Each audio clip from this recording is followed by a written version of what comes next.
As a safari specialist for the last 30 years, I find that my clients tend to ask me similar questions. And so I decided to do a series to answer those questions. So in each video in this series, I'm answering 3 questions that I'm pulling randomly from this Bushman old milk vessel. So I'm going to open it up, and today we're doing 3 questions that I'm going to answer.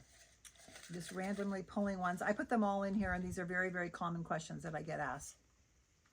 Is the water safe to drink on safari? No, it is not. And even if you're taking a shower, you do not want to let the water get in your mouth. The very good lodges and the medium to good lodges, they always have bottled water for you, even for brushing your teeth. Let's see.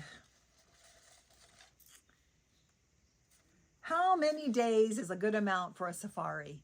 Oh, I love this question.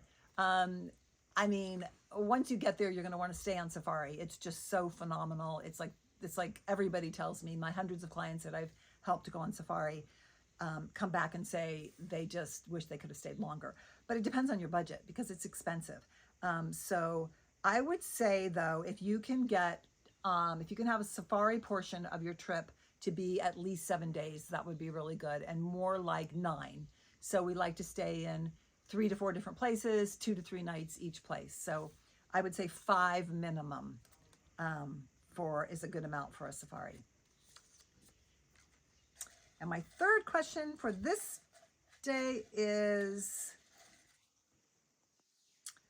what are good things to do after a safari? Oh, that's a big question. I would say that I should do a whole nother video on this, but in general, it depends on what country you're in. For instance, if you're in East Africa, Kenya, Tanzania, you could go off to Zanzibar, which is this island that is just amazingly exotic and Arabic, and you can go to these incredible resorts on the beach, which adds a whole different feeling from your safari. You could go to Mauritius. You could do things like go to Cape Town. Let's say you're on a safari near Kruger National Park in South Africa. You could go to Cape Town afterwards and do all kinds of things around there, which is more city stuff. So I would say after a safari, you want to do something that's relaxing and probably different than your safari. So I would say maybe beachy type of thing. But the other thing that some people do is they say to me, well, we're going to fly back through Europe. Let's say if we're coming back to America, we're going to fly back through Europe, and we'll just stop over in a place that we've always wanted to go. So that's an option as well.